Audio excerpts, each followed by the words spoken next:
जनाब स्पीकर साहब, आज हम बाजोड़, हम कबाइल, हम पख्तून और हमारा पूरा सूबा एक तारीखी और मुश्किल दौर से गुज़र रहे हैं। हम लॉ एंड ऑर्डर, अमन व अमान के मसले से दो चार है। जनाब स्पीकर, आज मैं बात करूंगा, मैं अभी सीधा बाजोड़ से असम्बली पहुंच गया यहाँ पर, और हमारे जरगे कल से रात को हमारा जरगा था, उसमें बाजोड़ के पूरे स्टेक होल्डर्स और जर्नल साहब IGFC उस जरगे में मौजूद थे। और अब भी वहाँ पर वो जरगा मुज़ाकिरात शुरू है।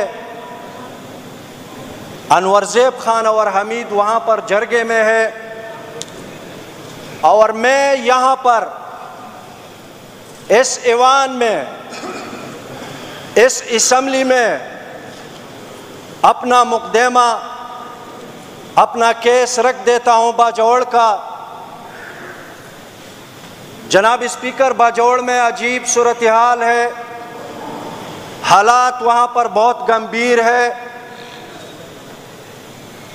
और एक कू का आलम है। जनाब स्पीकर,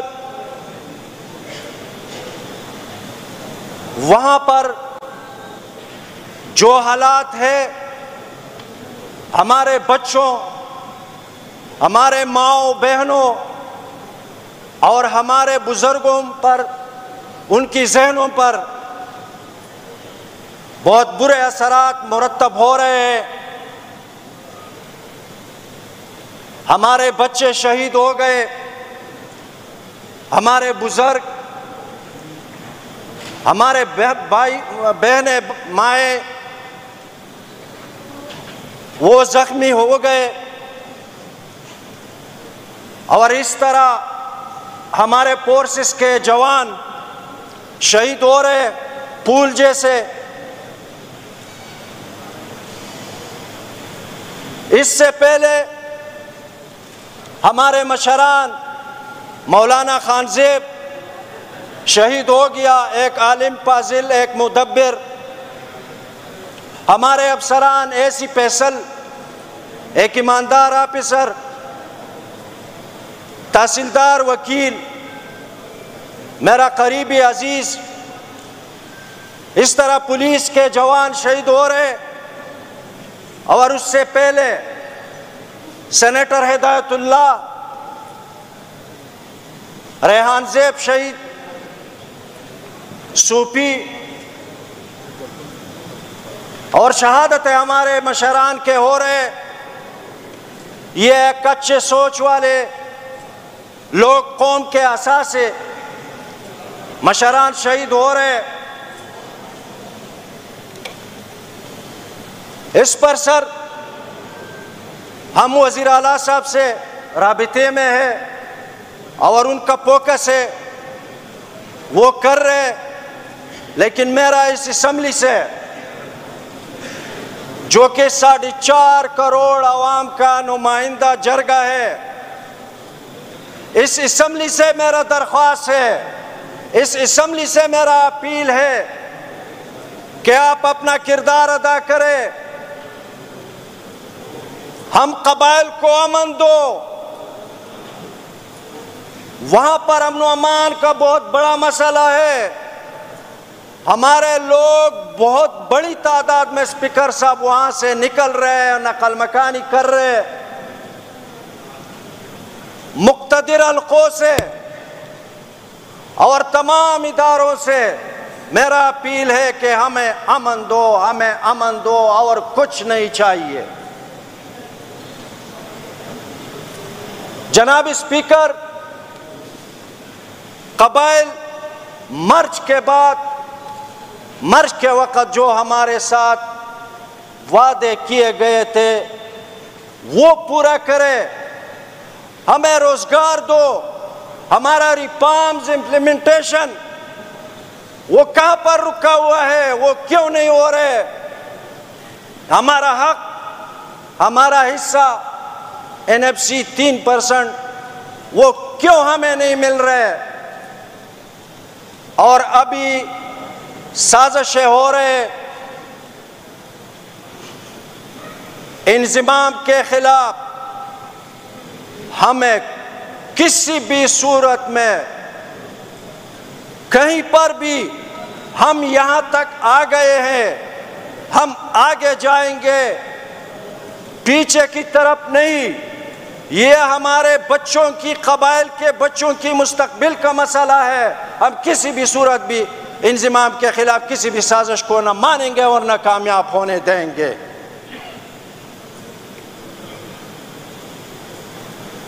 अब तो खैर सर, हमारे अमन का मसला है, हमें कुछ भी नहीं चाहिए कबाइल को।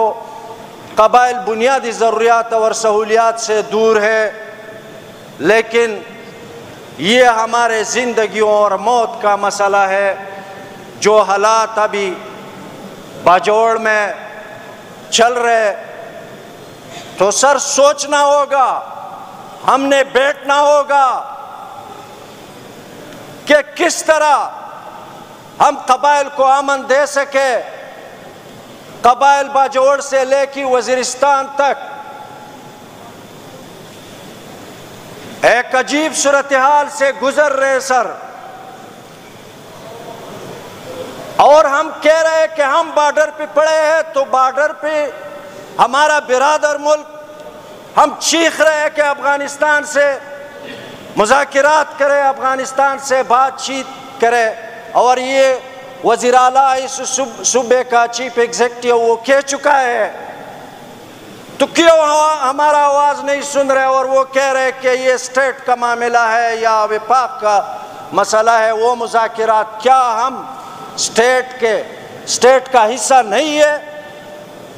क्या हम इस मुल्क के शहरी नहीं है? हमारा आवाज़ नहीं सुना जाएगा? हमारा आवाज़ सुन ले और अफगानिस्तान के साथ मुज़ाकिरात करें।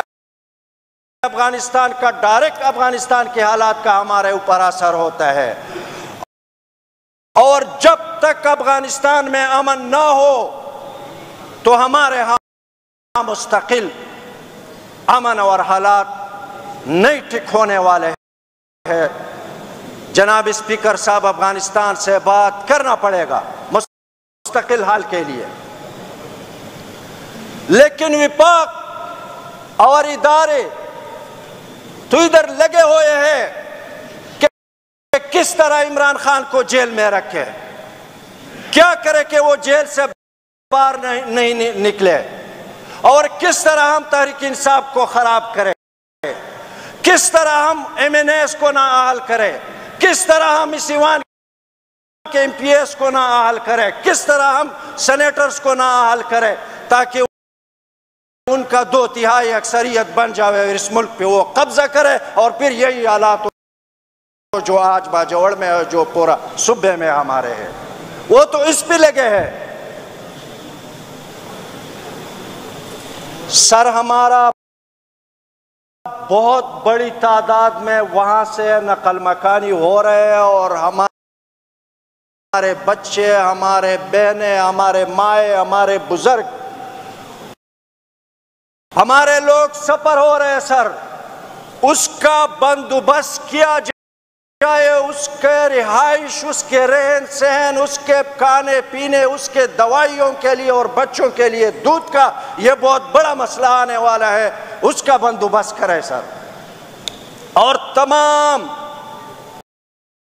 तमाम तर इदारे, तमाम तर मुक़्तदिर लोग इस पे फोकस करें और ये मसला हमारे लिए हल करें।